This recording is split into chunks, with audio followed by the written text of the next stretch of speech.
como é que não haveria a capacidade de interrogar? Sim, questionar. Porque tu não farias. Outra coisa que acontece também, sobretudo se a pessoa se a pessoa é cordial e é boa em trato social e trato comunicacional. Epá, tu não ias numa viagem com o Soares e não dizias mal do Soares, necessariamente. Ficavas de tal modo encantado com a personalidade dele. E se tivesse um mínimo de realismo, de capacidade, visto que estavas com uma figura monumentalmente histórica ao teu lado, em trato constante. Sim. E viciava-te o juízo. Claro. E vias que ele se portava majestaticamente. Deve passar-se o mesmo com o Marcelo. É impossível não gostar do Marcelo. É impossível. Quem é que tem coragem de não gostar, de dizer seja o que for? Mas é o que negativamente. Portanto, aí não é de esperar que haja assim estas parcerias. A parceria umas mais é oficiais natural. É natural. É natural. Este foi o primeiro. Já temos aqui uma história deliciosa deste teu primeiro emprego, pós-reforma. Foi o segundo emprego. Qual foi o segundo? Sim, já agora vamos já agora vamos aos três empregos. O segundo emprego foi então o Pinto Lopes telefonou, tem aquele programa de viagens com pessoas. Com o Gonçalo Cadilho, que faz viagens em determinados sítios. Ele é um viajante profissional. O José Rodrigues Santos acho que também já fez, porque ele aos seus livros já levou um grupo ao Vaticano, sei lá, zonas onde ele utilizou a base para os seus livros. E a mim, como eu tinha estado aqueles anos todos em Washington, perguntaram se uma viagem aos Estados Unidos. E eu, para eu se podia fazer um esboço de um trajeto, de um roteiro a Nova Iorque e a Washington, com zonas que eu achasse interessantes. E eu achei interessantes, assim, em Nova Iorque, curiosamente, as Nações Unidas, o Metropolitan, coisas que eu achava assim de marcos, um porta-aviões que está lá desde o tempo da segunda da guerra no Vietnã, portanto, e daí nós, aquilo foi um grupo muito engraçado, sobretudo gente do Norte, de uns 15 casais, e eu levei a minha mulher também, e viajámos durante 2 semanas. Isso aconteceu apenas uma vez? Esse aconteceu há 2 anos de uma vez. Mais ou menos em setembro. E temos agora marcada outra que não sei se vai. Porque aquilo, obviamente, também é quase crowdfunding. Quer dizer, eles fazem o projeto da viagem. Tem que haver um mínimo de participantes. Havia outra que estava programada para a África do Sul, que não foi para a frente, exatamente porque não se atingiu o mínimo para tornar aquilo comercialmente viável. Então, depois fomos a Washington. O que é que Washington. Dá-me 3 locais que não podes perder imperdíveis em Washington. O Capitólio, com a sua biblioteca.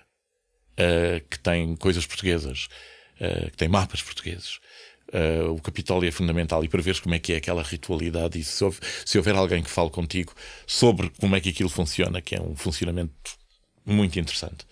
O Capitólio, desculpa a minha enorme ignorância, no fundo é o quê? Congresso, Parlamento. É o Parlamento. 2 câmaras, não é? 2 câmaras. O total de representantes e senadores são à volta de 600 pessoas. Portanto, há aí uma é o Parlamento. É o Parlamento. Não só veta, como depende do Congresso a aprovação de verbas. Tudo aquilo que o Presidente queira fazer tem que ser financiado por uma autorização do Congresso. E a grande luta é sempre essa, não é? Sim. O dinheiro sai dali. Acabou. Eles é que tomam a decisão sai dali final.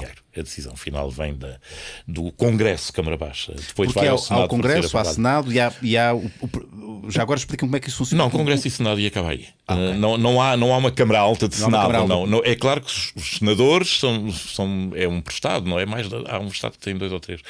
São 200 e tal. 200. Não chega a 200, são 100 e tal. Senadores, e são 300 e tal congressistas. E são todos iguais.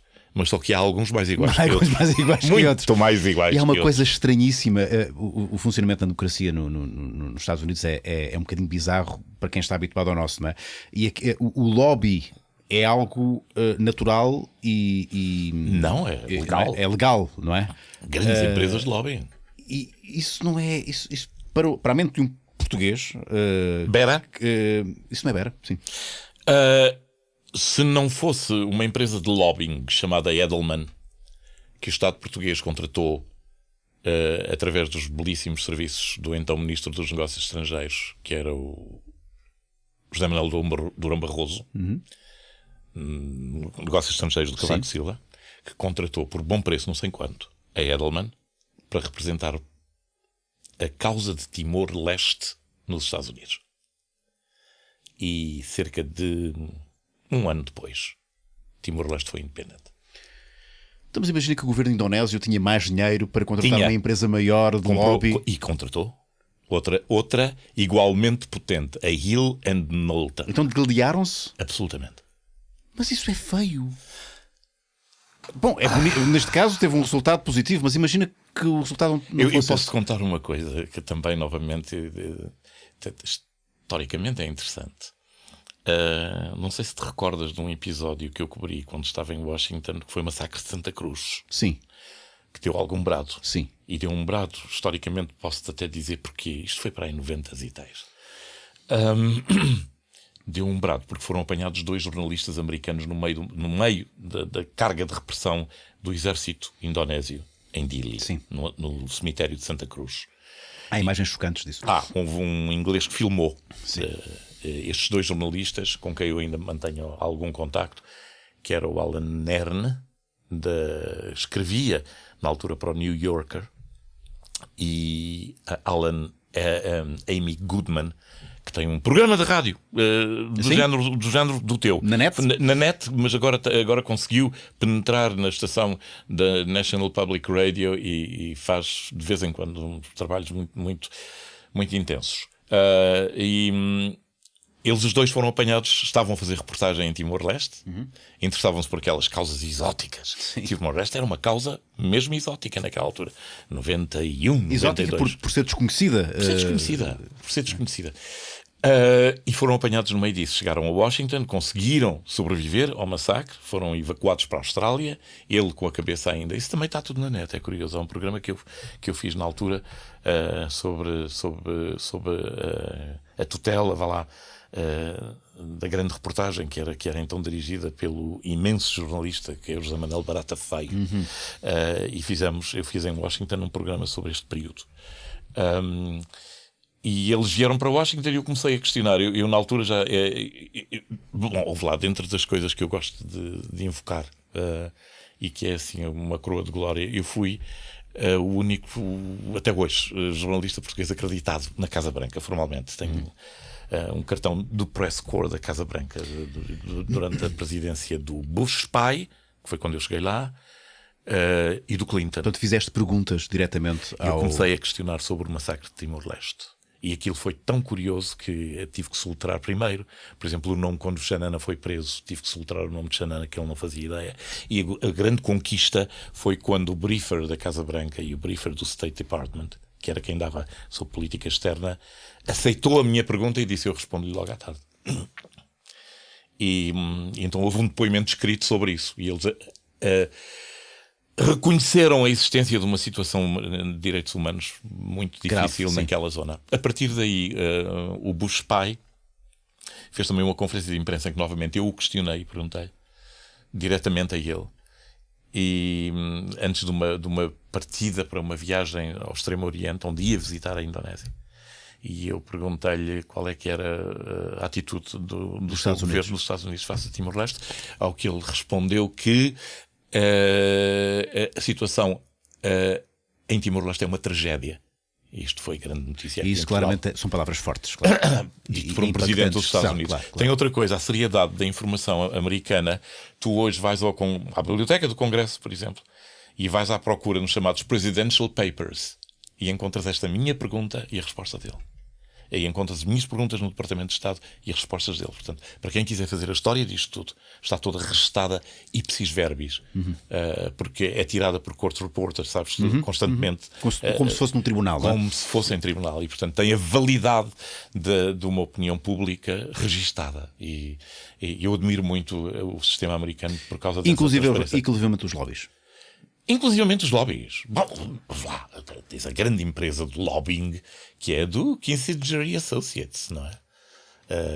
Que tem entre não só o Kissinger, e ele ainda lá está, mas que teve secretários de Estado, como o Engelbert, que era um dos partners, senior partner nessa empresa. Eu ainda falei com ele sobre Timor-Leste. Mas não é assustador estarmos dependentes do capital, não é? Porque o capital, quem paga mais é quem pode ter uma empresa com mais poder de na altura lobbying. É curioso, eu devo dizer também, e ainda outro dia estive a ver esses papéis, entre os pequenos serviços, vá lá, que eu comecei a tentar prestar na pré-build, foi que ele disse: eu gostava de me internacionalizar mais.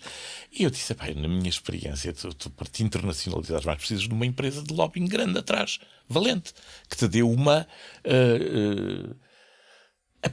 energia, um alcance, uma projeção. No fim de contas são os instrumentos macluinanos, não é? Quer dizer, tu hoje tens uma sensorialidade através do teu iPhone imensa, não é? Vais ao Google, vais ver como é que está a imagem na Praia da Torre, que se podes fazer isso no BeachCam. Tu antes de nadar, vais lá ver o que é que está a acontecer. Da Mel, claro, como não podia deixar. Claro, olha não podia deixar de ser. Mas são, portanto, extensões sensoriais que tu tens. Sim. E uma empresa de lobbying seria isso.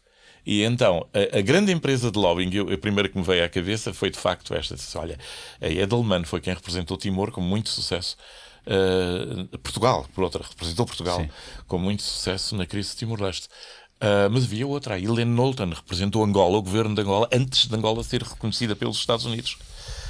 O senhor, que é agora aqui o embaixador na CPLP, era um grande quadro angolano, um diplomata.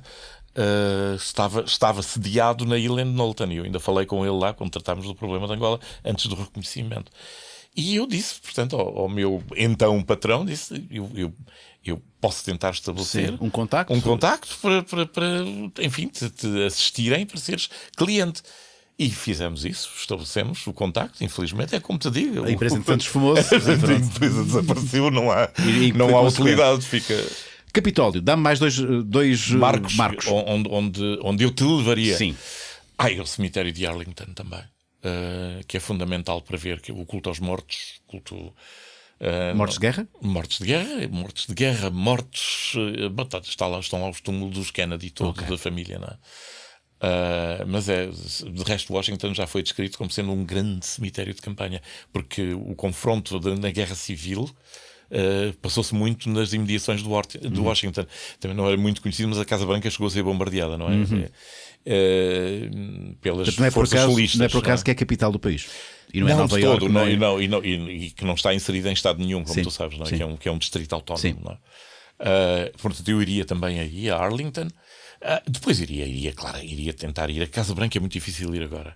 Antigamente havia visitas guiadas, ainda hoje, mas hoje tens que ser convidado por um congressista, por exemplo, novamente. Bom, e devem fazer-te uma inspeção ao corpo, a rua, a todos os orifícios do teu corpo antes de entrares. Sim, isso poderia ser um atrativo. Exatamente. É assim que eles... Eu vou já para lá. Mas não.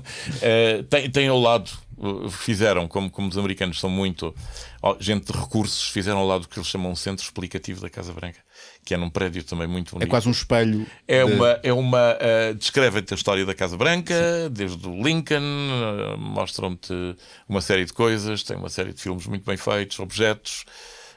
A loiça que é a Vista Alegre dos grandes banquetes, não sei se sabes. Ainda agora o Macron deve ter comido, portanto, loiça portuguesa? Nos 200 pratos de loiça portuguesa.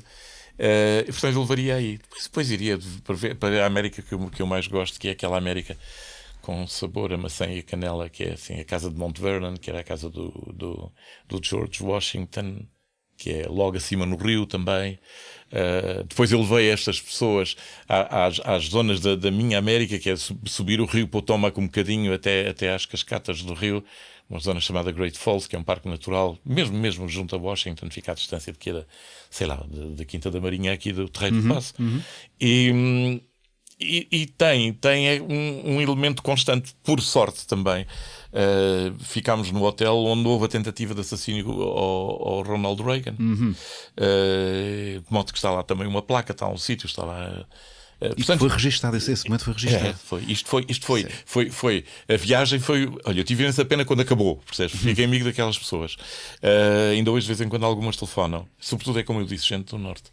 E foi uma belíssima experiência que eu espero repetir sempre puder. Como guia. Houve um episódio curiosíssimo que está preso também com esta minha veia publicitária recente, com o anúncio da televisão. recebi uma carta formal, um ofício em casa, a dizer que tinham visto a comissão da carteira profissional. Já cá faltava. Então, o senhor jornalista, tu entregaste a carteira? Perdão? Entregaste a carteira profissional? Mandei para trás, mas com uma carta bastante dura, a dizer que não tendo atividade jornalística não tenho interesse nenhum em ter este documento, não valida rigorosamente nada da minha existência. Para trás. Mandei para trás a carteira. E está lá. E acabou a claro. a comunicação passou a ser regular. Veio por carta, veio por mail, veio por não sei quantos. Não é por nada, mas tem lá gente que nunca foi jornalista na vida, o Albérico Fernandes, que dirigiu assim o departamento de qualquer coisa, mas que é da empresa, trabalha para a SIC, o Alcides Vieira, que está lá também na comissão da carteira. Portanto, a comissão da carteira tem assim, uma série de gente que não tem propriamente, vá lá, um currículo, ou para ser currícula jornalístico. Jornalisticum. Já agora não tem propriamente currículo, mas tem garantidamente um certo mandato editorial qualquer para escolher os seus alvos. Eu tive uma coisa curiosíssima, isso foi uma experiência da carteira para quem te segue no teu podcast e no teu programa.